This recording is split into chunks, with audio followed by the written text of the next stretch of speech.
Bonjour les mordus, on est à l'épisode 3 de Ça se passe entre les deux oreilles. Hey, encore une grosse épisode qui s'en vient. Yes, buddy. Je pense qu'on va être fun, comme d'habitude. Yes, sir. Tu nous présentes le premier invité? On va faire Ça fait plaisir. Ben oui, parce que c'est une belle découverte que j'ai faite là, quelques mois maintenant, au moment où on enregistre l'épisode.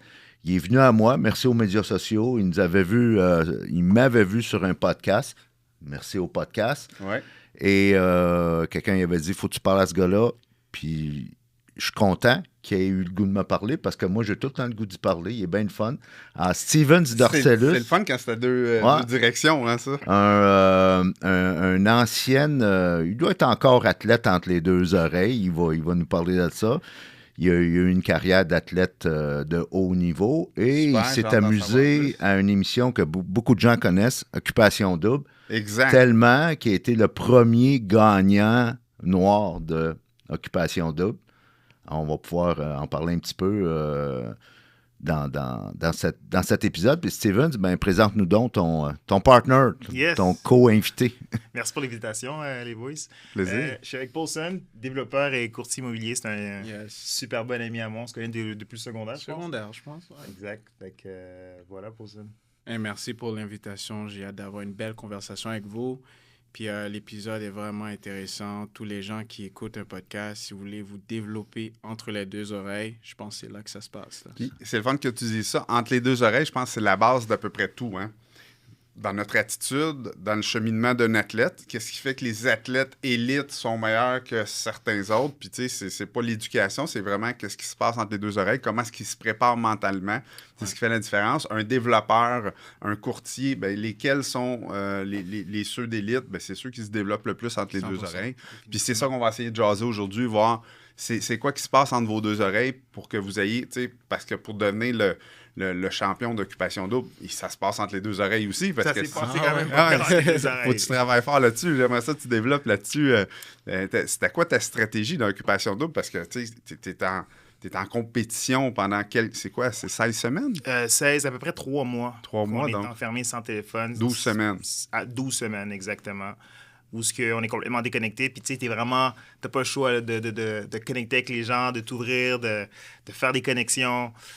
Il y a beaucoup de stratégies aussi, là. Il y a quand même beaucoup de stratégies, je te dirais, mais tu sais, c'est pas un Big Brother, là. C'est pas un jeu stratégique à ce point-là. Moi, ma stratégie, pour le reste, ça a été de pas avoir de stratégie puis d'être authentique à moi-même. Ce qui a fonctionné, puisque j'ai gagné. Mais où ce que ça a joué, là, c'est plus le fait que avant d'entrer dans l'émission, je m'apprêtais à retraiter de ma carrière olympique, de ma carrière d'athlète en athlétisme. Fait que j'avais quand même beaucoup là, qui me jouaient dans la tête. Fait que ça t'a permis d'aller prendre un break. J'ai pris un break, faire une belle introspection, là, c'est ça. Parce que nous, quand on voit ce genre d'émission-là, c'est un feu roulant, mais ça se passe beaucoup moins vite, là. Vraiment. C'est très tranquille, là. On se voyait, en tout cas, les gars et les filles se voyaient peut-être un gros 2 heures par semaine, gros max. Oh! Fait que c'était intense, de 2 heures. C'était intense. Il y a du temps pour réfléchir. Ouais. Et moi, je serais curieux, puis pense à ta question. Je vais aller à Paulson, puis qu'est-ce que j'aimerais entendre de toi, Steven, c'est comment ton background, ton mindset de sportif de haut niveau t'a aidé dans Occupation Double. Pense à ça. Paulson, parle-nous un peu d'immobilier. T'en fais, ça fait combien de temps? Puis qu'est-ce qui te passionne dans ce beau domaine-là? En fait, ça fait à peu près 5 ans. Ma femme et moi, on a commencé, on était au sous-sol, puis on s'est réveillés, on s'est dit, tu sais quoi, on aimerait ça vraiment, vraiment aller dans l'immobilier. Puis on a passé quand même 3 ans vraiment actifs. Mais en 3 ans, on a tellement fait plusieurs types de transactions, que ce soit au niveau des flips, que ce soit de la construction neuve, que ce soit des ventes, des achats, des whatever. Puis à cause de ça, on a créé une plus grande passion qu'on avait avant. Puis là, on s'est établi à 100%. Moi et ma femme, on travaille ensemble pour aider d'autres personnes à acquérir leur propriété, que ce soit un investissement, une maison. Puis on travaille vraiment ensemble. Elle est courtière hypothécaire. Moi, je suis courtier immobilier. OK. Puis travailler avec ma femme. C'est une belle équipe, ça. Mais là, quand vous étiez dans le sous-sol, puis vous avez eu l'idée, elle n'était pas courtier hypothécaire, puis toi, tu n'avais pas commencé non plus. Je pense qu'on avait un rêve, mais on ne savait pas où commencer. Puis je pense que c'est là que ça commence, quand tu parles entre deux oreilles. Ouais. C'est vraiment la vision qui nous a amenés à démarrer justement en immobilier. Vous vouliez améliorer votre sort. Puis là, tu me dis que depuis ce temps-là, c'est comme la passion a comme shifté, là, comme Exact. augmenté. C'est quoi l'élément déclencheur que cette passion-là ça a augmenté justement, là? Je dirais c'est le feedback des gens, qu'on aide les personnes. Il n'y a Ah. rien de plus grand, c'est plus grand qu'un chèque, là.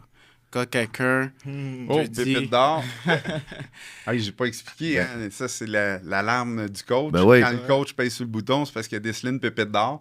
On est quand même assez rapide pour une pépite d'or dans cet Fait que épisode-là. c'est spécial, puis ça confirme ce qu'on voit. En tout cas, t'apprendras rien, là, Jocelyn, parce que depuis au-dessus de 20 ans que tu fais de l'immobilier, quand tu fais de l'immobilier pour les bonnes raisons, Ouais, t'aides des gens. Ben oui. exactement. Puis c'est ça, notre récompense à nous, ma femme et moi, c'est vraiment quand les gens arrivent au notaire ou quand ils arrivent à débuter un patrimoine familial, c'est gratifiant. Mhm. Puis c'est ça qui me permet de négocier fort, de continuer à être meilleur, puis continuer à aller chercher des meilleures opportunités pour eux. Puis c'est ça qui est passionnant pour moi dans l'immobilier. Puis c'est intéressant que tu aies ce mindset-là, parce que t'es pas vieux, là, t'as quel âge? J'ai 28 ans. 28 ans. Tu sais, si j'avais eu ce mindset-là à 28 ans, mon développement a été beaucoup plus vite. Parce que dans la vie, tu sais, quand j'ai compris que fallait aider les autres pour s'aider soi-même, c'est-à-dire que, tu sais, si ton but, c'est de faire de l'immobilier, puis collecter un chèque de loyer à tous les mois, puis en laisser le moins possible sur la table, puis garder ça pour toi, ben mettons que c'est moins gratifiant. Tu Effectivement. t'épanouis moins à faire de l'immobilier. T'as bien Mais moins quand- de fun aussi. Oui, mais Ouais. quand tu comprends que si tu réinjectes dans tes immeubles, si tu améliores tes immeubles, si tu donnes des aides de vie confortables à tes locataires et que tu les prends pas comme des locataires, mais comme des clients, et là, ben, ton immeuble prend de la valeur parce que tu peux charger plus cher, parce que c'est plus propre, parce que c'est plus beau, parce qu'il y a plus de services. Ben là, tu t'enrichis en même temps que tu aides des gens. Fait qu'à la base, il ne faut pas penser au chèque, il faut penser à comment est-ce que je vais faire pour aider les gens afin qu'eux autres, naturellement, l'univers se charge de nous leur donner. Là. Yes, sir. Excellent. Ça, c'est... Un autre Elle pépite est d'or, à toi, pépite d'or. celle-là. Elle est à toi, Josh, celle-là. C'est bon. Ah, Stevens, Yes. moi, ça m'intéresse parce que je viens du monde du sport aussi. Je suis pas allé à l'école longtemps, même si j'étais bon à l'école. Et mon université, j'ai été coach de hockey au niveau élite pendant une dizaine d'années. Puis je trouve toujours que le sport est comme une micro-société. Tout ce qui se passe dans le sport peut se transposer au niveau des leçons dans la vraie vie, dans la vie de tous les jours. Alors, comment le sportif de haut niveau, l'athlète de haut niveau, s'est démarqué dans l'occupation double? C'est quoi que tu utilisais comme outil entre les deux oreilles pour te démarquer dans cette dynamique-là? Je te dirais que ça a été le mindset pour moi. Moi, j'ai été vraiment un athlète qui était bon dans la visualisation. Puis, tu sais, je faisais du saut longueur. Dans l'athlétisme, c'est un sport individuel. Fait il y a beaucoup de techniques. Puis, il faut que tout soit à la perfection pour faire la meilleure performance à chaque répétition. Donc, c'est comme difficile de le convertir dans une émission comme Occupation Double, mais j'étais très, très analytique. Je parlais pas beaucoup au début. On me voyait pas souvent. Ouais. Je suis pas impulsif non plus. Donc, je pense que j'ai très été analytique dès le début. Tu as joué aux échecs. Ouais, peut-être un peu, je dirais, Ah. ou plus... Tu sais, c'est plus passif que ce qui apporte tes fruits avant de vraiment m'ouvrir complètement. Fait que je pense que c'est ça que j'ai à mon avantage. Mais tu disais l'impulsivité, tu sais, c'est quoi qui nuit tellement à notre parcours, être impulsif? Moi, c'est un de mes gros problèmes. Tu sais, j'explose rapidement. Je suis pas fâché longtemps, mais tu sais, des fois, je dis trop vite ce que je devrais ruminer un petit peu avant vraiment de le partager. Mais c'est un point qui est vraiment important de jamais être impulsif, que ce soit dans une compétition ou que ce soit dans la vie de tous les jours, dans tes relations avec les autres. C'est encore pire, là, tu sais, dans les relations avec les gens. Tu sais, être un peu impulsif au hockey, tu pognes un 2 minutes, c'est fini, puis on prend une bière avec les joueurs après. Mais être impulsif dans la vie, ben, tu peux blesser des gens, tu peux entacher des relations, puis marquer des relations à jamais. Là. Fait qu'il faut faire attention. C'est un vieux centurion romain qui disait j'ai parfois. Dans le temps de Rome? Il disait, je me souviens plus de l'auteur, j'ai parfois regretté mes paroles, mais jamais mes silences. Ah, ça, c'est sûr. Tu peux pas regretter un silence. Tu peux toujours te reprendre. Mais Ouais. quand tu dis quelque chose trop vite, c'est fini. C'est ça a fait, c'est blessé, dit. C'est dit, fait. ouais. Ouais. Ça me fait penser à quelque chose. Moi, je sais que mon point fort, c'est je suis patient, puis je suis pas impulsif, fait que je suis très analytique, mais aussi le côté, tu sais, ton intuition qu'il faut que tu écoutes, qui est un peu de l'impulsion. Comment tu viendrais voir la différence entre être impulsif et suivre ton intuition? Ah, c'est fou, hein? C'est une très bonne question, ça. Mais je pense que l'impulsivité, c'est beaucoup avec de l'émotion. Fait que, tu sais, je pense que les émotions, des fois, il faut les contrôler un peu, il faut les savourer, il faut les vivre. Et après ça, l'intuition va te laisser le temps de la décortiquer, puis de... Tu sais, quand l'intuition est là, on dirait qu'elle décroche pas, là. C'est un peu comme un verre d'oreille, là, tu sais, une chanson qui te rentre dans la tête, puis elle reste là. Mais quand tu as une intuition, ça reste. Puis tu te dis, faut que j'aille dans cette direction-là, faut que j'aille dans cette direction-là. Mais je pense que les intuitions, c'est bon de les écrire aussi. Moi, je vais écrire mes intuitions, mes visions. J'appelle plus ça mes visions, tu sais. Je vais les écrire, puis en les écrivant, j'oblige mon cerveau à ralentir. Parce que j'écris pas assez vite pour la vitesse que mon cerveau pense. Et là, ça, c'est un outil que je donne, là, paye sur le piton, puis je te dis, il est fort. Étant donné mon cerveau ralentit, je comprends mieux ce que je visualise.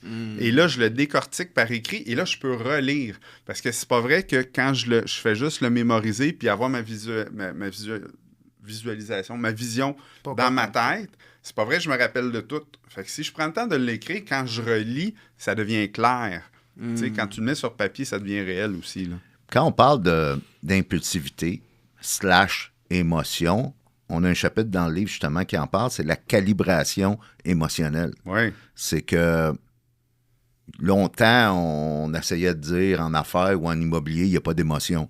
C'est de la bullshit, c'est pas vrai, parce qu'on est des êtres d'émotion. Ouais. Exact. En sport, ça doit être la même chose. En athlétisme, ça doit être la même chose. Dans n'importe quoi. Puis l'idée, quand tu t'es fait trahir, quand tu subis de l'adversité, quand tu t'es fait te poignarder dans le dos, c'est pas de ne pas être fâché, c'est de calibrer, c'est d'accueillir. Tu peux pas relâcher une émotion que tu n'as pas d'abord et avant tout accueillie. Fait accueille-la, trouve quelqu'un avec qui tu peux ventiler. Moi, souvent, c'est Raymond. C'est ça. Raymond, faut que je ventile. Un petit texto. OK, j'ai un coaching à tout à l'heure. Je te rappelle à tout à l'heure. Parfait. Pendant ça, là, j'essaie de pas parler à personne. Et après, ben, tu vas pouvoir faire de quoi. Puis ça veut pas dire de tolérer l'incompétence. Ça veut pas dire de tolérer. Ça veut pas dire de ne pas avoir de standard ou de valeur. Ça veut pas dire de garder des gens dans ton écosystème, dans ta garde rapprochée que peut-être tu devrais congédier. Virtuellement, on s'entend. Sauf que faut que tu fasses de quoi avec l'émotion, là. Puis je lisais même, là, puis j'en parle souvent, des CEO de grosses corporations américaines, ils vont se céduler du temps dans l'agenda, style genre 5h moins 10 à 5h, ferme la porte, puis c'est le temps pour être en crise, déçu, frustré, inquiète, peu importe. Tu sais, le bout des émotions négatives, là, parce que ça n'a pas bien été. On a perdu un gros contrat, l'action a crashé, il est arrivé ci, il est arrivé ça, un tel s'est pas présenté. Ben, parfait, on est humain. Cédule-toi. Puis ce que je trouve puissant dans cette stratégie-là, c'est qu'il y a un début puis une fin. C'est que je me donne la permission d'être pas de bonne humeur. Là, c'est fini. On avance. On fait quoi? Ouais, c'est vraiment bon, ça. Parce qu'il faut vivre l'émotion. Puis, tu sais, souvent, on entend les émotions vont propulser. Mais si tu calibres bien ton émotion et que tu la sors au bon moment, ça va te permettre d'atteindre des hauts sommets. Mais si tu vis ton émotion tout croche avec impulsivité, ben ça se peut que ça te cause plus de troubles que d'autres choses. Exact, ça tire vers le bas. Puis comment un athlète de l'immobilier gère ses émotions? Ça gère, moi, j'essaie toujours de pas montrer d'émotions à mes clients. Parce que je veux pas qu'eux, ils rentrent dans mes émotions. Quand on est dans le combat, moi, je suis dans le combat, pas toi. Toi, tu es là pour visualiser le combat. Et c'est très important de détacher, de montrer qu'on est empathique, mais sans être contrôlé par nos émotions. Donc, parce que tes clients doivent en avoir de l'émotion. Oui, vendre une maison ou acheter. Tout est émotionnel. Quand j'ai commencé l'immobilier, je pensais que c'était juste l'immeuble en tant que tel, mais la réalité, c'est que c'est l'émotion qui est attachée à ça. Une maison, une appartenance, il y a beaucoup là-dedans. Ouais. Et moi, Ils veulent leur prix. Exactement. La guerre des prix. Moi, mon défi, c'est que je dois toujours montrer l'empathie et aussi de gérer la situation sans que mes clients sentent quoi que ce soit. Ouais. Tout le temps. Sinon, ce qui va arriver, ça va leur décourager, ils vont prendre les mauvaises décisions, ils vont laisser tomber. Puis souvent, ce qu'on voit, c'est que quand on laisse les clients soient émotionnels dans la transaction, ce qui arrive, c'est que ça scratch. Mm. Il n'y a juste plus de transaction. Oui, l'émotion va venir irriter, puis c'est normal aussi, tes clients, là, ils sont pas là pour justement gérer les émotions de l'autre, puis Exact. calibrer tout ça, ils sont là pour vivre une expérience. J'achète une maison, je vends une maison, là, l'acheteur trouve que le prix est trop cher, le vendeur trouve que l'acheteur l'insulte, et là, ça l'escalade. Ouais. Ton rôle de courtier, c'est de te mettre entre les deux et de faire Exact. arriver les choses en faisant décompresser tout le monde. Là, Exactement. au moment, là. Exactement. De toujours avoir un accord avec le client le plus possible, sans émotion pour eux. On vit beaucoup d'émotions, nous, les courtiers immobiliers, mais les clients ne le savent pas. Il faut pas qu'ils le savent. Exact. Puis comment vous gérez ça à l'interne, ta femme et toi? Mhm. Parce que quand même Bonne question. particulier, vous êtes dans le même domaine. Ouais, effectivement, on travaille ensemble dans le même domaine. Je pense que j'ai épousé. Vous rêvez d'agrandir votre parc immobilier, mais vous vous sentez submergé par la paperasse. Les tâches administratives vous volent un temps précieux? Nous vous recommandons Plexflow, le logiciel de gestion locative centralisé qui automatise vos tâches administratives et vous permet de rester concentré sur vos objectifs de croissance. Rendez-vous sur plexflow.ca pour un essai gratuit de 30 jours. Une femme d'affaires aussi et une conjointe. Donc, quand c'est temps des affaires, donc on travaille en affaires. Mhm. Quand c'est temps d'être conjoint, on est conjoint.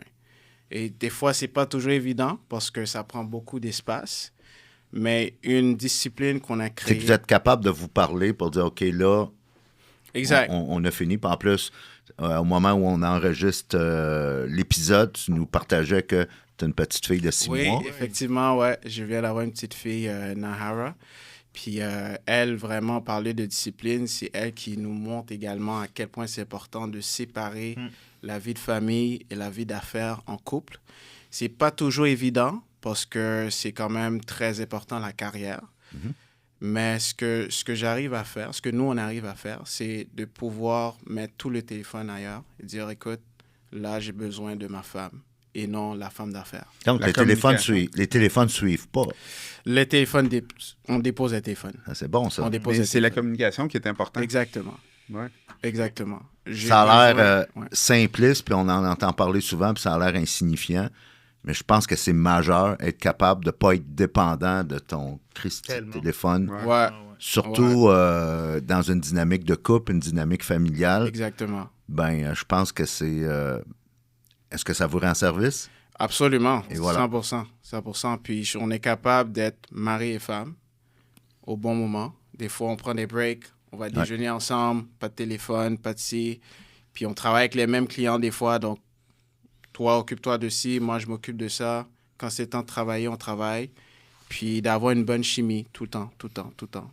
Puis là, je suis sûr, je suis convaincu de la réponse. Tu n'as pas perdu de client parce qu'il y a des moments où tu n'as pas de téléphone. Non, jamais. Et voilà. Jamais. Tu laisses un message, je te rappelle.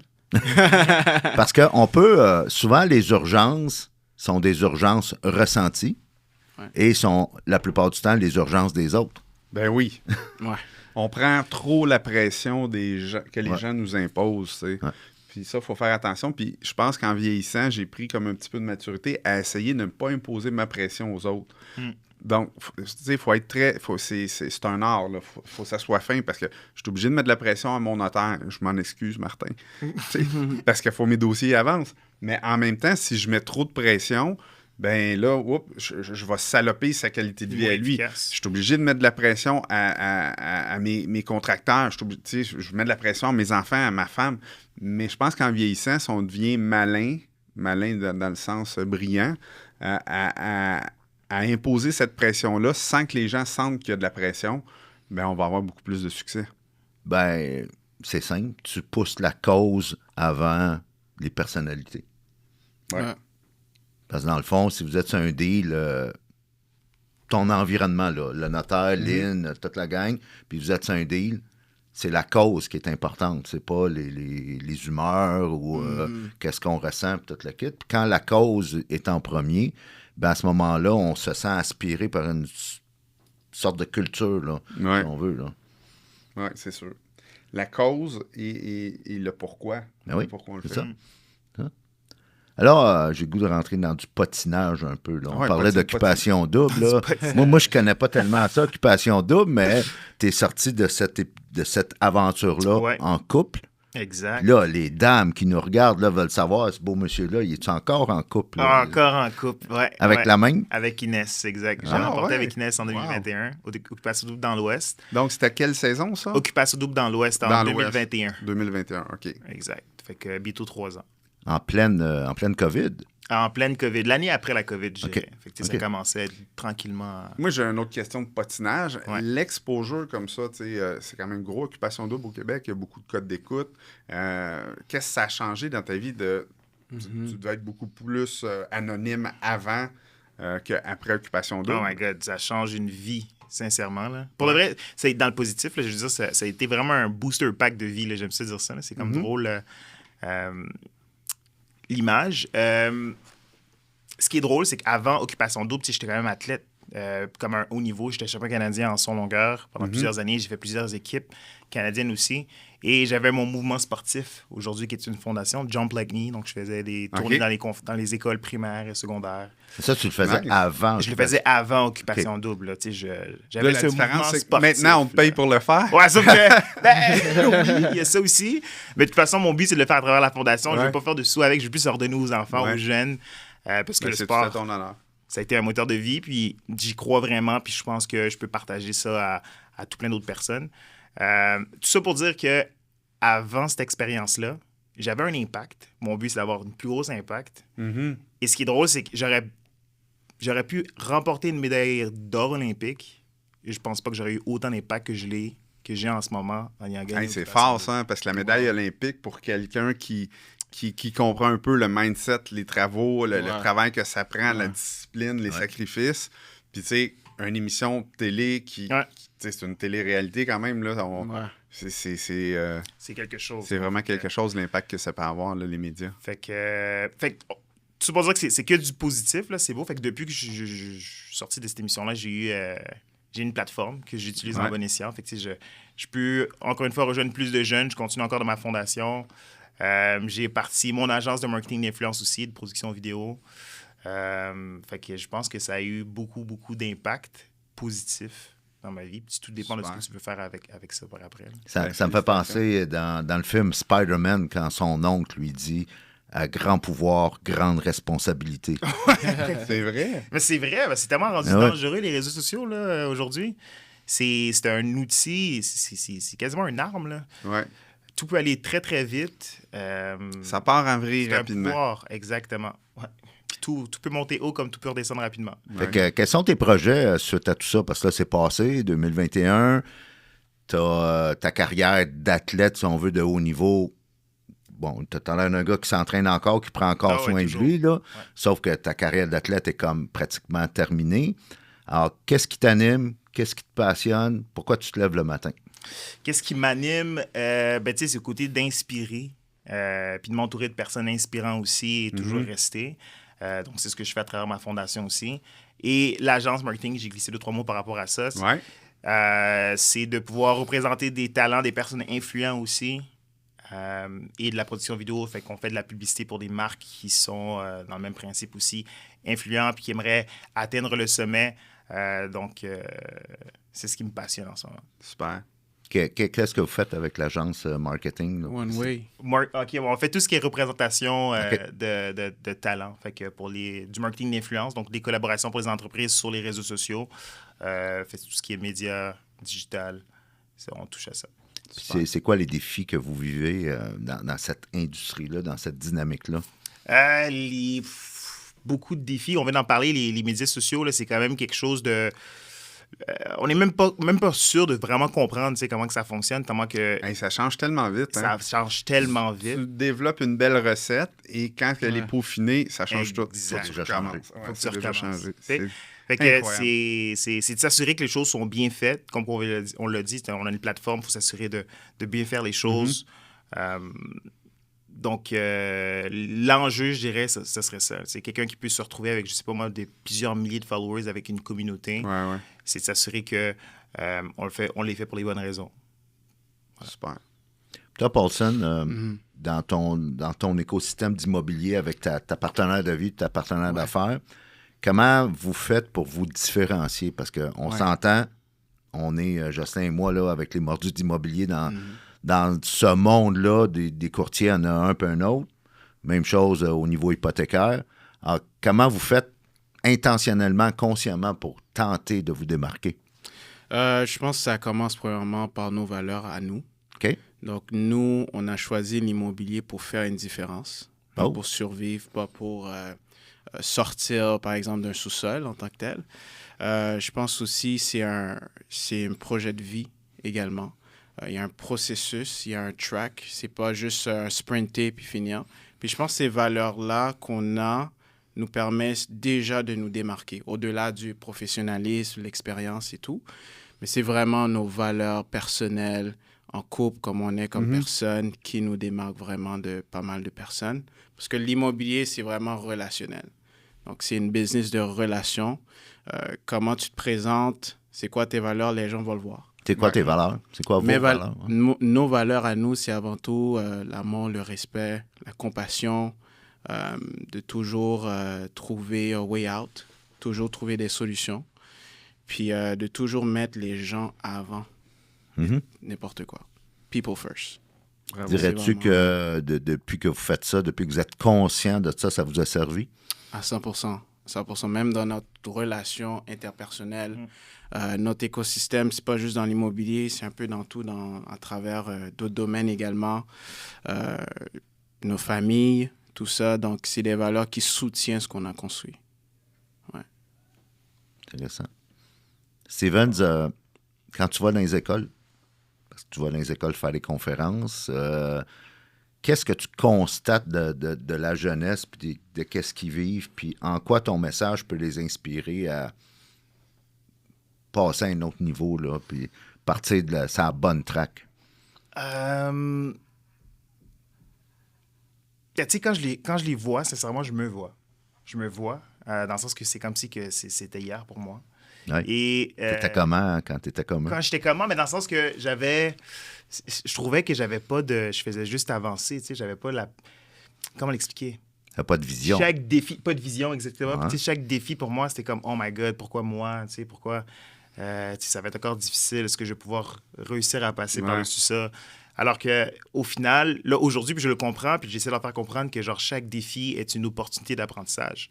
Fait que lorsqu'on vit des moments difficiles, c'est de se dire, OK, je pense qu'on peut grandir de ça. Ça va être difficile, mais genre, je vais finir par être gagnant. Fait que, en gros, je pense que c'est le message que j'essaie de leur faire passer. C'est vraiment un bon message, ça. Oui.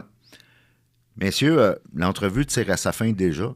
Comme d'habitude, ça passe tout le temps. Trop vite. Très vite et trop vite, effectivement. Hey, le pire, c'est parce que je trouve l'entrevue passe vite, puis souvent, je nous réécoute, mais étant donné que je suis pressé, je réécoute en 2X. Ouais. Fait que là, ça va plus vite, on parle en canard. Encore là, plus mais... Si, en guise de mot de la fin, je vous demandais, dans votre parcours, là, autant d'entrepreneurs, de leaders, d'athlètes, puis même athlètes de l'immobilier, qu'on pourrait dire, quelle leçon, qu'est-ce que vous auriez le goût de dire à des gens qui commencent, là, puis qui explorent soit l'immobilier ou le monde des affaires, l'entrepreneuriat, basé sur ce que... Parce que dans la vie, on ne veut pas savoir ce que tu sais, on veut savoir ce que tu as appris. Ouais. Fait que si je vous challengeais là, comme mot de la fin, dire c'est quoi tu as appris là, puis que tu aurais le goût de partager à notre communauté? Je pense pour ma part, c'est une belle question. Il y a tellement d'éléments, mais ce qui résumerait le tout, c'est de toujours te rappeler qu'est-ce qui t'a fait commencer.